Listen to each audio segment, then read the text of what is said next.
Another day, another basketball stories na naman ang pagkikwentuhan natin.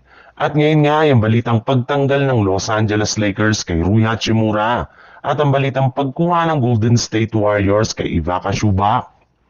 Katulad nga ng napag-usapan natin, sa kabila nga ng panalo ng Lakers ay willing pa rin naman nga ang Lakers na gumawa ng trade ngayong season.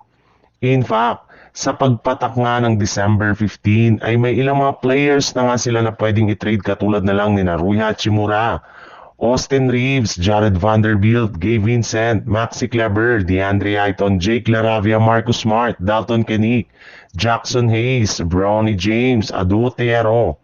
Subalit ayon sa isang analyst, sa mga nabanggit na nating mga players na sina Dalton Kenick, Gabe Vincent, Maxi Kleber, ilan sa kanilang mga draft pick at maging si Rui Hachimura ang willing sila na i-trade ngayong season. Yes, tama nga ang inyong narinig. Posible nga na i-trade na ng Lakers si Rui Hachimura ngayong season para gamitin nila siya bilang trade asset upang makakuha ng mas magaling na player.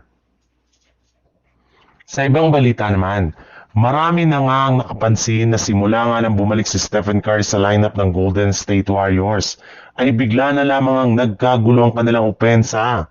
In fact, masyado na nga itong predictable mula sa kanilang mga kalaban since alam na nga po nila na pupunta parati kay Stephen Curry ang bola at ang lahat ng kanilang mga ginagawang plays. At dahil nga dyan, masyado na rin naman nga itong naapektuhan ng rhythm at ang laro ng kanilang mga team.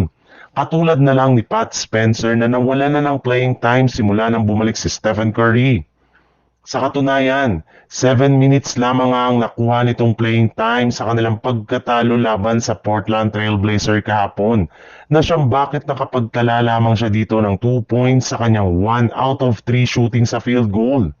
Yes, bigla lamang ang nawalang laro ngayon ni Pat Spencer na siya sanang bumubuhat sa Warriors sa kanilang nakuhang 2-game win streak noong nakarang linggo.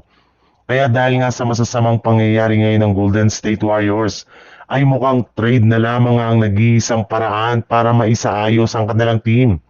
At isa nga sa mga trade na pwede nila ditong kunin ay ang pagkuha kay Ivica Zubac mula sa Los Angeles Clippers na kasalukuyang available na ngayon sa trade market.